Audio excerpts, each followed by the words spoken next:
నమస్తే అన్న, అందరికీ నమస్కారం.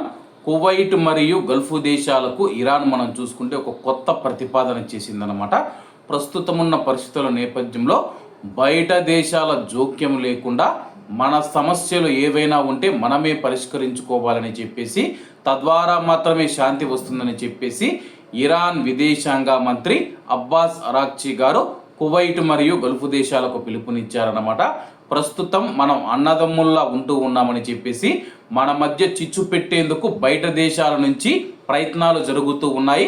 మనలో మనం ఐకమత్యంగా లేకపోవడం వల్లే ఇవన్నీ జరుగుతూ ఉన్నాయని చెప్పేసి, కాబట్టి మనం అందరం కలిసికట్టుగా ఐకమత్యంగా ఉంటే కానీ బయట నుంచి వస్తూ ఉన్న దేశాలు ఏవైతే ఉన్నాయో అవి మన మధ్య చిచ్చు పెట్టేదానికి ఉండదని చెప్పేసి కువైట్ మరియు గల్ఫ్ దేశాలకైతే పిలుపునివ్వడం జరిగిందనమాట. అలాగే కువైట్ మరియు గల్ఫ్ దేశాలు ఇరాన్ యొక్క ప్రతిపాదనను, పిలుపును స్వాగతిస్తాయో లేదో వేచి చూడాల్సి ఉంది. అలాగే ఇక్కడ ముఖ్యమైన విషయం ఏంటంటే కానీ కువైట్ మరియు గల్ఫ్ దేశాలకు అమెరికా దేశం అంటే ఎక్కువ నమ్మకం ఉందన్నమాట. ఎందుకంటే గల్ఫ్ వారు జరుగుతూ ఉన్నప్పుడు అమెరికా వల్లే కువైట్ మరియు గల్ఫ్ దేశాలు నిలబడ్డాయన్నమాట. ఒకవేళ ఇప్పుడు ఇరాన్ను నమ్మి ఇరాన్ చెప్పినట్టు ముందుకు వెళితే కానీ అమెరికా మరియు ఇజ్రాయెల్కి అయితే శత్రువులు అవ్వాల్సి ఉంటుంది. అలాగే అమెరికా సంగతి అందరికీ తెలిసిన విషయమే. ప్రస్తుతం ఉన్న పరిస్థితుల నేపథ్యంలో కువైట్ మరియు గల్ఫ్ దేశాలను ఎలా తప్పటడుగు వేయాలని చెప్పేసి ఇరాన్ ఆలోచిస్తూ ఉందని చెప్పేసి నిపుణులు అయితే తెలుపుతూ ఉన్నారు.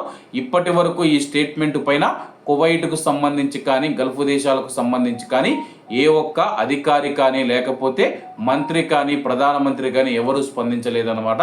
ప్రస్తుతం అయితే బయట వాళ్ళ జోక్యం వద్దు అంటూ ఉందని చెప్పేసి ఇరాన్ ఇది తెలుపుతూ ఉంది. మరి దీన్ని కువైట్ మరియు గల్ఫ్ దేశాలు స్వాగతిస్తాయా లేదా, అలాగే రాబోయే రోజుల్లో ఏం జరుగుతుందో వేచి చూడాల్సి ఉంది. ప్రస్తుతానికైతే 60 రోజుల తాత్కాలిక ఒప్పందం అయితే అమెరికా మరియు ఇరాన్ మధ్య కుదిరింది. కాబట్టి అందరూ బాగుండాలి, అందులో మనం ఉండాలి. అందరికీ నమస్తే అన్న, జై హింద్.